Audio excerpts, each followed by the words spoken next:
Why? Kenapa kita ini mengikut Yesus? Waktu orang banyak berbondong-bondong, saya rasa crowd itu always attract crowds. Kadang-kadang kita pergi ke sebuah gereja, kenapa kita pergi ke gereja itu? Karena banyak orang yang ke sana. Kita hanya ikut-ikutan. Kadang-kadang kita bahkan gak peduli apakah ajarannya benar atau tidak. Apakah Injil diberitakan? Apakah itu sesuai dengan kebenaran Kristus? Yang penting rame. Kalau tadi yang pertama adalah mungkin you just following the crowds. Yang kedua adalah maybe you're following miracles, signs and wonders, mujizat. Kalau mujizat ini berbicara tentang tanda, tanda ini mengacu ke siapa, saudara? Ini berbicara tentang Kristus. Banyak orang hanya ikut Tuhan karena dia cari mujizat. Mujizat, terobosan, jawaban doa, itu semua tanda. Bukan destinasi, bukan tujuan akhirnya. Yang setuju katakan amin. Bukan hanya crowds, signs and wonder, mujizat, tetapi blessing, berkat jasmani. Bekerjalah bukan untuk makanan yang akan dapat binasa, melainkan untuk makanan yang bertahan sampai kepada hidup yang kekal, yang akan diberikan anak manusia kepadamu. Sebab dialah yang disahkan oleh Bapa Allah dengan meterainya. Makanan yang akan binasa itu adalah hal-hal yang fana di dalam hidup kita. Apa sih yang kamu cari? Terobosan ekonomi, berkat jasmani, kamu ingin kejar dan kamu alami kesembuhan, kesehatan, kemakmuran. Itu semua akan binasa. Tetapi Yesus berkata, akulah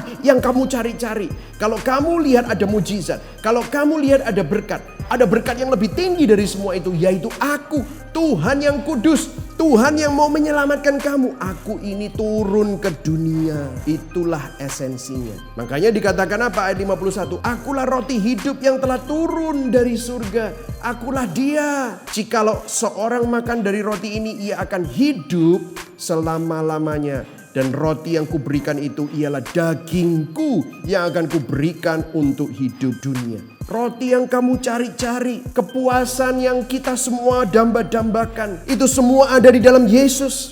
Banyak orang hanya punya hubungan dengan Tuhan atas dasar perlu atau butuh. Tapi saya berdoa biarlah hari ini kita dikalibrasi supaya kita bertumbuh. Bukan hanya mempunyai hubungan atas dasar perlu, tetapi atas dasar kasih. Bisakah kita mengasihi Tuhan? Itulah sebabnya Roma 5 ayat 8 dikatakan, akan tetapi Allah menunjukkan kasih-Nya kepada kita oleh karena Kristus telah mati untuk kita ketika kita masih berdosa. Saudara tahu kita gak bisa mengasihi Tuhan kalau bukan karena Tuhan yang mengasihi kita terlebih dahulu. 1 Yohanes 4 ayat ke-10 dikatakan, inilah kasih itu. Bukan kita yang mengasihi Allah, tetapi Allah yang telah mengasihi kita dan yang telah mengutus anaknya, yaitu Yesus Kristus, sebagai pendamaian bagi dosa-dosa kita. Kristus bukan hanya guru, Dia bukan hanya contoh dan teladan, Dia bukan hanya pemberi berkat dan mujizat, Dia bukan hanya petunjuk kehidupan, tetapi Kristuslah sang kehidupan. Akulah jalan, kebenaran dan hidup. Dia bukan hanya penunjuk jalannya, tetapi Dialah jalannya. Akulah jalan, kebenaran. Dia bukan hanya cara untuk mendapatkan kebenaran, tetapi Yesuslah sang kebenaran itu. Kristuslah berkat yang terbesar dalam hidup kita. Kristuslah mujizat yang terbesar bagi kehidupan kita.